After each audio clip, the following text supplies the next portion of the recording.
अगर आप गरीब घर में पैदा हुए तो ये आपकी गलती नहीं, लेकिन अगर आप गरीब ही मर गए तो इसमें सारी की सारी आपकी ही गलती है। बिल गेट्स की कहावत जो लगभग सभी लोगों ने सुनी होगी। आपने बहुत सारी बिल गेट्स की इंस्पिरेशनल स्टोरी सुनी होंगी कि बिल गेट्स कितने टैलेंटेड थे, कितने हार्ड वर्किंग थे। इसमें रत्ती भर भी शक नहीं कि वो हार्ड वर्किंग और टैलेंटेड नहीं थे, लेकिन इनकी कहानी के ज्यादातर साइड्स आपको दिखाए नहीं गए कि अगर बिल गेट्स की जगह आप होते उतने ही टैलेंटेड, उतने ही हार्ड वर्किंग, फिर भी आप बिल गेट्स नहीं बन पाते। और ऐसा मैं क्यों कह रहा हूँ, आइए इसको अच्छे से जानते हैं। So you're the wealthiest man in the world for 20 years or more. Microsoft hit a new record high on Wall Street. They'll do whatever he can to capture more of the market. You were like the youngest person to become a billionaire. Is that right? Yeah, in terms of my own, earning it on my own.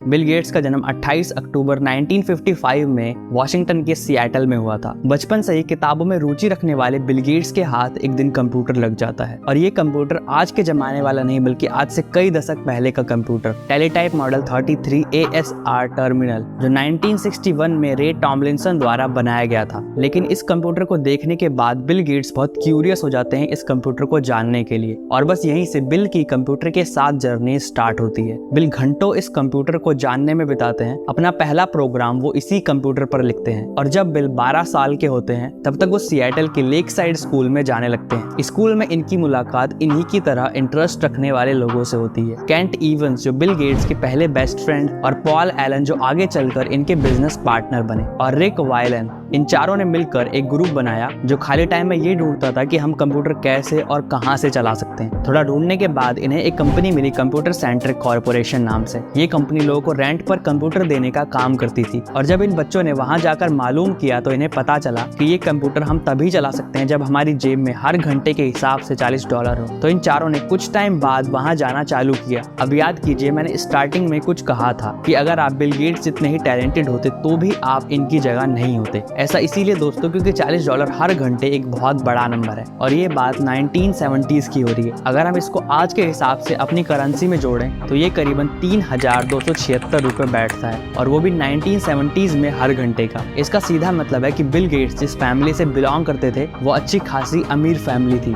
By the way, Bill Gates और उनके दोस्तों ने क्या किया, ज्यादा time लेने के लिए उन्होंने CCC के ऑपरेटिंग सिस्टम में बग्स और वायरसेस ढूंढना शुरू किया, ताकि वो कंपनी वालों को ये बोलकर ज्यादा टाइम ले कि हम बग्स और वायरसेस हटा रहे थे। लेकिन कुछ टाइम बाद उनकी ये चोरी पकड़ी गई। तो पहले तो इन्हें बैन कर दिया गया, लेकिन अगले ही साल इसी दुकान वालों ने सोचा कि क्यों ना हम इन बच्चों का इस्तेमाल वायरसेस और बग्स को ढूंढने के लिए करें, और उसके बदले हम इन बच्चों को फ्री में कंप्यूटर यूज करने दें। उन्होंने कहा कि बच्चों, आप फ्री में कंप्यूटर यूज कर सकते हो, लेकिन इसके बदले आपको बग्स और वायरसेस ढूंढ के निकालने होंगे। और यहीं पर ही बिल गेट्स ने कई सारी प्रोग्रामिंग लैंग्वेजेस सीखी, जैसे फॉर्ट्रैन, लिस्प। लेकिन कुछ ही टाइम बाद ये दुकान बंद हो गई। थोड़ा ढूंढने के बाद उन्हें एक और कंपनी मिली पोर्टलैंड में, इंफॉर्मेशन साइंस इंक नाम से। इस कंपनी ने भी इन्हें फ्री में कंप्यूटर यूज करने दिए, लेकिन शर्त ये थी कि ये बच्चे इनके लिए टैक्सेस से रिलेटेड प्रोग्राम लिखेंगे। इस समय तक स्कूल वालों को भी इनका कंप्यूटर को लेकर पैशन दिखने लगा, और स्कूल के स्टाफ ने इन्हें बिल गेट्स और केंट इवंस को स्कूल के टाइम टेबल को प्रोग्राम करने के लिए कहा। दोनों बड़े पैशन के साथ लग गए स्कूल का टाइम टेबल बनाने के लिए। लेकिन एक वीकेंड केंट इवंस छुट्टी मनाने के लिए पहाड़ियों में गया हुआ था, और वहां से अचानक उसका पैर फिसला और केंट इवंस की मौत हो गई। बिल गेट्स को गहरा सदमा लगा, लेकिन वो लगे रहे टाइम टेबल बनाने में अपने दूसरे फ्रेंड पॉल एलन के साथ। थोड़ा इसे और आगे लेकर चलते हैं। 1972 में बिल गेट्स और पॉल एलन ने मिलकर एक कंपनी बनाई, ट्रैफ और डेटा नाम से।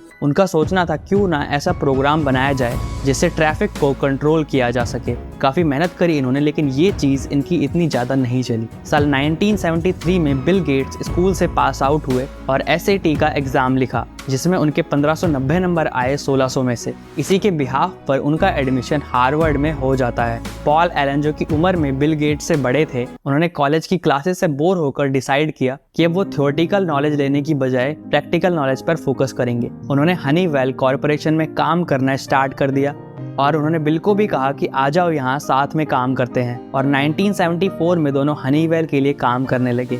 1974 में ही पॉल एलन ऐसे ही घूम रहे थे। उनकी नजर एक मैगजीन के ऊपर पड़ी। इसमें फोटो लगी थी ऑल्टेयर 8800 की, जो दुनिया का पहला पर्सनल कंप्यूटर था। पॉल इस मैगजीन को लेकर भागते हुए गए बिल गेट्स के पास, और जब बिल गेट्स ने ऑल्टेयर 8800 को देखा तो वो शॉक्ड हो गए और तुरंत ही इस कंप्यूटर को बनाने वाली कंपनी मिट्स को कांटेक्ट किया और कहा कि हम आपके लिए सॉफ्टवेयर बनाना चाहेंगे। इन दोनों ने मिलकर एक प्रोग्राम लिखा जो मिट्स को बहुत पसंद आया। मिट्स ने पॉल एलन को जॉब ऑफर की और यही वो टाइम था जब बिल गेट्स ने हार्वर्ड को ड्रॉप आउट किया। पॉल ने जॉब को ना चूज करके अपनी खोली हुई कंपनी में काम करने की सोची और इस कंपनी का नाम था माइक्रोसॉफ्ट, जो आगे चलकर कन्वर्ट हुई माइक्रोसॉफ्ट में। लेकिन कंपनी खोलने से कंपनी नहीं चलती, उसको चलाने के लिए क्लाइंट भी चाहिए होते हैं। लेकिन कुछ ही टाइम बाद इनको इनका पहला बड़ा क्लाइंट मिला IBM, जो नहीं मिलता अगर इनकी मां नहीं होती। IBM के उस टाइम पर चेयरमैन थे जॉन ओपेल और वो एक बोर्ड मेंबर भी थे यूनाइटेड वे के, जो एक नॉन प्रॉफिट ऑर्गेनाइजेशन थी। और इसी यूनाइटेड वे की एक और बोर्ड मेंबर थी मैरी